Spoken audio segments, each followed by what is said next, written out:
Hello, welcome on Zontech Digital Platform. So friends, today we are going to deal with one of the important session regarding SSC exam.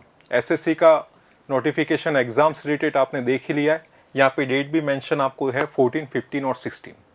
हम इस SSC के JEE exam से संबंधित इस important session को इसलिए लाएं जिससे आप अपनी जो लास्ट सेशन के अंदर जो आपकी प्रिपरेशन है लास्ट टाइम के अंदर आप कितना अच्छी तरीके से परफॉर्म कर पाएँ एग्जाम में, विदाउट एरर के साथ आप सॉल्व करें और साथ में एफिशिएंट वे और विदाउट नेगेटिव करते हुए आप अच्छी तरीके से पेपर सॉल्व करें और सफलता पाएं. ज़ोनटेक इस दिशा में बेहतरीन प्रयास कर रहा है आपकी सफलता के लिए और इसी सीरीज़ के अंदर हम ये सेशन लाएं जिसमें हम और राम सर हम इसमें डिस्कस करेंगे इम्पोर्टेंट आपकी स्ट्रेटेजी को लेकर. राम सर को बुलाता हूँ. राम सर, आप बताएं कैसे किस तरीके से स्टूडेंट को जो दिक्कत आती है उसको आप सॉल्व करेंगे. हेलो बच्चों, क्या हाल है आप सबके. नमस्कार सर. नमस्ते. कैसे हैं आप सब लोग. आई होप कि आपका एक आखिरी बिल्कुल फाइनल टच होगा अब ये, क्योंकि अब इसके बाद ज़्यादा दिन बचे नहीं. अगर बात करें तो आज 11 हो गई है और फिर 12, 13 तकरीबन आपका 3 दिन बचे हैं, मतलब 11, 12, 13. और जैसे बात की जाए सर, जिसका एग्जाम 14 को है उसके लिए 4 दिन बचे हैं, जिसका 15 को उसके लिए 5 दिन बचे हैं. तो इस तरह से अगर ऑन एन एवरेज बात की जाए तो तकरीबन जो है यहाँ पर सर 3 दिन बचे हैं सिर्फ बच्चों के पास. 3 दिन का एवरेज टाइम. 3 दिन का एवरेज टाइम है, जहां पर हमको डिस्कस ये करना है कि कुछ मुद्दे हैं. मुद्दे अगर बात की जाए तो मेन ये है कि 3 दिन में क्या करना है. पहली बात है कि 3 दिन में मुझे करना क्या है, वो बिल्कुल क्रिस्टल क्लियर है कि आपको क्या करना है 3 दिन में. दूसरा ये है कि जैसे मैं यहाँ पे सर को आपके सामने पूछूंगा कि जो आपका एक एग्जाम मोमेंट होगा जहां पे 2 घंटे आपको पेपर अटेम्प्ट करना है, उन 2 घंटे में आपको क्या करना है. उसके बाद हम छोटी मोटी चीजों पर डिस्कस करने वाले हैं यहाँ पे. और इसके साथ मेरी तरफ से बच्चों को बहुत बहुत शुभकामनाएं, क्योंकि आप इस लेक्चर को पूरा देखिएगा, क्योंकि डेफिनेटली कहीं ना कहीं आपके एग्जाम में ये 1, 2 या 3 या हो सकता है 10-15 मार्क्स एड ऑन ही करेगा, उसमें डिक्रीज कुछ नहीं करेगा. हमारा जो सेशन है आज का प्रॉफिट ही होगा इसमें आपको वो आपके मार्क्स बढ़ाएगा, घटाएगा नहीं. डेफिनेटली ये मैं श्योरिटी दे रहा हूँ आपको यहाँ पे. तो कोशिश करिएगा कि इस सेशन के एंड तक जुड़ रहे. छोटा सेशन होगा बट काफी फ्रूटफुल सेशन होने वाला है. सर ये अगर हम बात की जाए सर पहले की 3 day before exam what to do, अगर क्या किया जाए से पहले कि एग्जाम से 3 दिन पहले क्या किया जाए. देखिए, सबसे पहले आपको एग्जाम से 3 दिन पहले रिलैक्स रहना है. रिलैक्स इन द सेंस कि आपको ये नहीं समझना है कि उसके इतने मार्क्स आ रहे हैं, मेरे इतने ही मार्क्स आ रहे हैं, उसकी इतनी तैयारी होगी, मेरी तो इतनी ही हुई है. आपको अपने मन को समझना है कि ठीक है, मुझे अपने मन को चंचल नहीं बनाना है, इधर उधर नहीं भगाना है कि यहाँ भी भाग रहा हूँ वहां भी भाग रहा हूं. नहीं, बस आराम से आप तटस्थ बने रहिए. जितनी मेरी तैयारी है मोर देन सफिशिएंट है. I give my 100% best. बस कॉन्फिडेंस जरूरी है. कॉन्फिडेंस इस टाइम बहुत जरूरी है, बहुत ज्यादा जरूरी है, क्योंकि आप एग्जाम में जाइए, पेपर अगर बहुत हार्ड आता है सर सबके लिए आएगा, सबके लिए बहुत इजी आता है तो भी सबके लिए आएगा. आपको जितनी भी स्ट्रेटजी मैंने बताई है प्रीवियस वीडियो में, जो भी स्ट्रेटजी मैंने बताई है कि पेपर में कैसे अटेम्प्ट करना है, नेगेटिव मार्किंग से कैसे बचना है, पेपर को किस तरह से मेंटेलिटी को लेकर चलना है, वो सारी चीजें आपको ध्यान रखनी है. पहला पॉइंट. सर दूसरा पॉइंट इंपॉर्टेंट ये है कि जैसे मैं देख रहा हूँ कई बच्चे मेरे पास पर्सनली फोन करके बोलते भी है, सर मैं प्री शेयर को पढ़ रहा हूँ, खाली टाइम पे यूट्यूब से कुछ वीडियो देख रहा हूँ. देखिए, ज्यादा वीडियो देखने की नीड नहीं है, भटका हो जाता है. ना तो आपको किसी प्रकार का भी मोटिवेशन की नीड है, किसी प्रकार के मोटिवेशन की नीड नहीं. हाँ, थोड़ा बहुत अगर गाइडेंस मिलती है तो ठीक है, अदरवाइज ये नहीं कि मैं अब तो दुनिया ही बदल दूंगा. ऐसा नहीं कि बस 3 दिन में दुनिया बदल दूंगा, ऐसा कुछ नहीं होगा. दूसरी बात ये भी नहीं कि 3 दिनों में 6 घंटे लगातार मैराथन क्लासेस पढ़ के ये मान के चलिए कि टॉप कर लूंगा. ऐसा कुछ भी नहीं होता बेटा. ये एक लंबा प्रोसेस है, एक लॉन्ग जर्नी है, जहां पर आप शॉर्ट में कुछ अचीव कर ही नहीं सकते. तो 3 दिन में आप कुछ अचीव नहीं करते सिवाय एक चीज के, वो है आपका मेंटल पीस, मेंटल बैलेंस और मन की तटस्थता या शांति. तीसरी इंपॉर्टेंट चीज सर जो मैं कहना चाहूंगा. बिल्कुल सही बताया. जैसा कि इसमें सर आपने बताया तटस्थता, कॉन्फिडेंस और मेंटल पीस. जी देखिए, एग्जाम से पहले आपको फिजिकल फिट रहना है, स्पिरिचुअल फिट और मेंटली फिट. ये 3 बेसिक फिटनेस है जिससे आप एग्जाम हॉल के अंदर सर आराम से अच्छी तरीके से बहुत जरूरी है, एग्जाम बहुत ज्यादा जरूरी. बिल्कुल.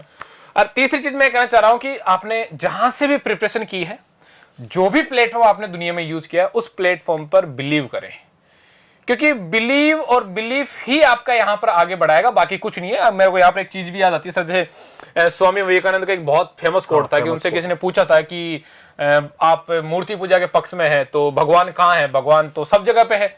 तो उन्होंने कहा हाँ भगवान सब जगह पे है. तो फिर किसी ने कहा कि फिर आप मंदिर ही क्यों जाते हो. Right sir. तो स्वामी विवेकानंद ने बोला कि आपको जब गर्मी लगती है तो आप फैन के नीचे क्यों बैठते हो या एसी के नीचे क्यों बैठते हो. हवा तो सब जगह है.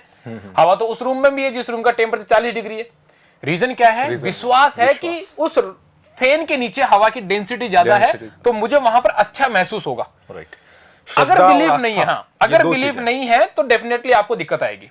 तो खुद पर बिलीव रखें, खुद के माँ बाप की दुआओं पे बिलीव रखें, और फाइनली गॉड पे तो बिलीव रखना ही रखना है। सर ने जैसा बताया बहुत परफेक्ट एग्जाम्पल है, और एक एग्जाम्पल आपने भी पढ़ा होगा अर्जुन और एकलव्य का उदाहरण। एकलव्य ने बिना गुरु से धनुर्विद्या अर्जुन से भी अच्छी हासिल बिल्कुल की, सर। मिट्टी की मूर्ति बनाकर। बिल्कुल सर। बस श्रद्धा होनी चाहिए, आस्था और विश्वास, आपकी निष्ठा होनी चाहिए, समर्पण। ये Definitely, 4-5 सर। चीजें जिससे आप सफलता सुनिश्चित कर सकते हैं। बिल्कुल।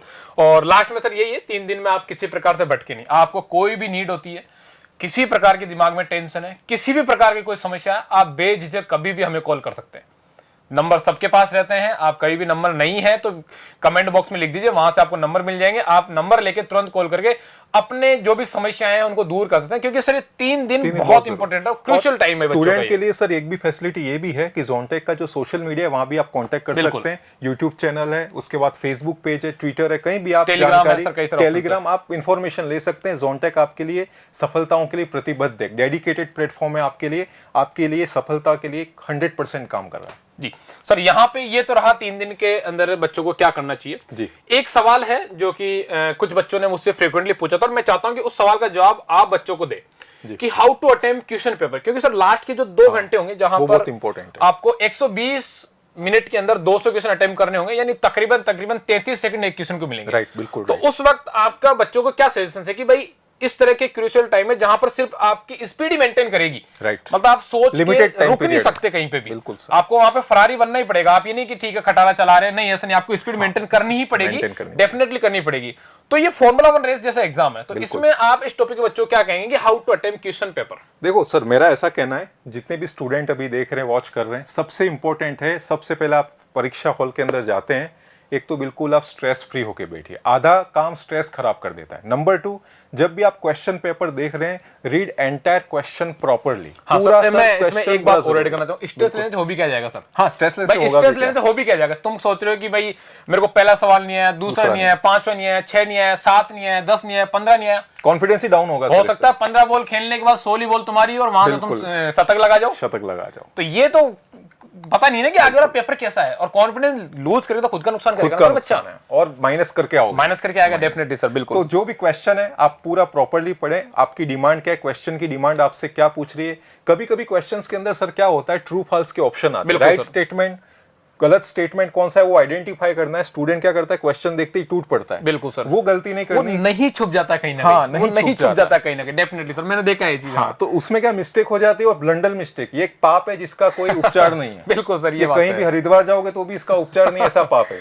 तो आप एक तरीके से ब्लंडर मिस्टेक ना करें, क्वेश्चन एंटायर ढंग से पढ़े। दूसरी बात, जो भी आपके पास लास्ट टाइम है, आपने जितना भी सिलेबस पढ़ा है, कुछ टॉपिक आपको समझ में नहीं आते हैं। सर होता क्या है, कुछ टॉपिक ऐसे होते हैं जो बिल्कुल समझ में नहीं आते, वहां पे ज्यादा टाइम देने की जरूरत नहीं, क्योंकि टाइम सर लास्ट हो गया। एक तो दूसरी चीज ये ध्यान रखनी है। और थर्ड पॉइंट मैं कहना चाहता हूं कि जितना भी आपने ऑनेस्टली पढ़ा है, थोड़ा ईमानदार रह के लास्ट में रिवीजन जरूर कीजिएगा। एक बार फास्टली, रैपिडली, स्विफ्टली रिवीजन की रिक्वायरमेंट है। बिल्कुल सर, बिल्कुल। ये आपने बहुत सही पॉइंट बताया कि उन 2 घंटों में करना क्या है आपको। 2 घंटे में स्ट्रेस नहीं लेना आपको किसी प्रकार का, और अभी फास्ट रिवीजन करना। वहां पर पेपर में भी आपको फास्ट रिवीजन करना है कि ठीक है, आप कोशिश करें स्पीड बढ़े, और जो सवाल आपके पीछे रह गए उनको आप दोबारा देख पाए। एटलीस्ट एक काम जरूर करना सर बच्चों को कि आप 200 के आंकड़े तक पहुंच जाना बस। हाँ, ये बहुत जरूरी है। कई स्टूडेंट मैंने देखा है कि 1 से शुरू करेंगे और 140 तक होते होते टाइम खत्म। यानी 60 क्वेश्चन में सर डेफिनेटली 30 से 40 क्वेश्चन ऐसे होते हैं जो बच्चा इजीली कर सकता है, लेकिन पहुंचा ही नहीं बच्चा वहां तक, कर कैसे देगा? तो डेफिनेटली आप लास्ट तक पहुंच जरूर जाना, क्योंकि उसका डेफिनेटली आपको फायदा मिलेगा, हर हाल में मिलता है बच्चों। तो ये हमने सर सेकंड पॉइंट डिस्कस किया है। एक आखिरी पॉइंट जहां पर मैं चाहता हूं कि आप बच्चों को अपनी तरफ से कुछ एड ऑन बताएं कि what to do and don't in exam hall. Exam hall में आपको क्या करना है, क्या नहीं करना है सर?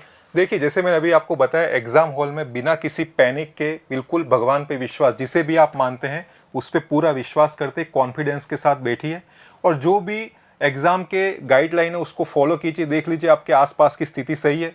कभी कभी क्या होता है सर, कोई चीट नोट वगैरह ऐसा बाय फॉल्ट अगर होता है तो उसमें स्ट्टूडेंट उसका थोड़ा नुकसान हो जाता है थोड़ा। और क्योंकि सर एसएससी इस बार थोड़ा स्ट्रिक्ट भी रहा है, मुझे ये कहते हुए बड़ा दुख भी हो रहा है, और हमने इसके लिए ट्विटर पे भी काफी प्रयास किए थे और पर्सनल भी काफी प्रयास किए थे। हमने बच्चों के साथ जुड़ के इसके लिए कोशिश भी की थी, हमने मेल वगैरह भी लिखे थे कि कुछ बच्चों की फोटो या फिर सिग्नेचर या फॉर्मेट की वजह से फॉर्म रिजेक्ट हुए हैं। यस, बिल्कुल। लेकिन वो एक थोड़ा सा दुर्भाग्यवश रहा है। ठीक है, जिनका नहीं हुआ है उनके लिए गोल्डन अपॉर्चुनिटी, ये कॉम्पिटिशन कहीं ना कहीं उससे कम हुआ होगा थोड़ा सा। तो ऐसी कोई मिस्टेक मत करना कि आप एग्जाम से बाहर हो जाएं या फिर डिबार्ड हो जाएं। कोशिश करिएगा कि अपने सारे प्रोटोकॉल्स फॉलो करते हुए आपसे जो एडमिट कार्ड में जो जो इन्फॉर्मेशन मांगी गई है, खासतौर पे फोटो की और खासतौर पे एक आईडी प्रूफ की, जो आपको ओरिजिनल आईडी प्रूफ है जिसमें डेट ऑफ बर्थ, नाम और father name, date of birth, नाम और फादर नेम जो आपके एडमिट कार्ड है सेम वैसे मैच करते हो, ताकि किसी प्रकार का आपको समस्या का सामना ना करना पड़े। और फाइनल ये है कि लास्ट टाइम से पहुंच जाएं आप, क्योंकि सर एग्जाम सेंटर पे आप 2 घंटे पहले पहुंच जाइए बिना किसी दिक्कत के। लास्ट टाइम पहुंचते हैं तो उसमें क्या हड़बड़ाहट हो जाती है, वो कहीं ना कहीं मिस्टेक होती है, मिस्टेक हो जाती है, टेंशन में एडमिट कार्ड गिर गया या फिर कहीं दिक्कत है, थोड़ा इश्यू आता है सर। बिल्कुल सर। तो इसमें क्या पूरी गाइडलाइन फॉलो करके आराम से एग्जाम दीजिए, बिल्कुल मनोयोग से। कोई इसमें टेंशन लेना नहीं, पैनिक लेना नहीं। और आपने मेहनत की, आप पूरे साल पढ़ें, खुद पे कॉन्फिडेंस रखिए, खुद पे विश्वास कीजिए। आपने मेहनत की, आपका समर्पण है, आप कोचिंग आते हैं, घर पे पढ़ते हैं, आप पूरी मेहनत कर रहे हो, आपका सिलेक्शन होगा, क्योंकि आप में पोटेंशियल है, क्योंकि ऑनेस्टी के साथ आपने पढ़ाई की। बिल्कुल सर। खुद पे विश्वास करके आपको बढ़ना है। डेफिनेटली। तो सर लास्ट में मैं यही कहना चाहूंगा बस कि बेस्ट ऑफ लक। हाँ, बेस्ट ऑफ लक सबको, बहुत बहुत बेस्ट ऑफ लक है। माँ बाप की दुआओं को आप हमेशा नजरअंदाज ना करें, उसको कोशिश करें, वो आपके साथ हमेशा है। हम गुरुजनों का आशीर्वाद आपके साथ हमेशा रहेगा। आपके दोस्तों का जो एक आपके लिए पॉजिटिव वाइब्स है या पॉजिटिव थिंकिंग है वो आपके साथ रहेगी। और डेफिनेटली सर बच्चों की मेहनत या फिर आपकी मेहनत तो आपके साथ है ही, उसको तो कोई नकार ही नहीं सकता। और आपकी मेहनत ऊपर वाला भी देखता है, ईमानदारी से की है तो डेफिनेटली आपका अच्छा होगा। और कोशिश करिएगा जब एग्जाम हो जाए तो जो भी आपने क्वेश्चंस आए हैं, अगर मेमोरी बेस्ड कुछ क्वेश्चन मिलते हैं तो डायरेक्ट मुझे व्हाट्सअप करें या फिर जोनटेक को मेल करें या फिर इसी वीडियो के कमेंट बॉक्स में लिखें, तो हमें अच्छा लगेगा। देखेंगे पेपर का लेवल क्या रहा है, कैसा रहा है। चलिए सर, बहुत अच्छा लगा आपके साथ डिस्कशन करते हुए। थैंक यू बच्चों, धन्यवाद।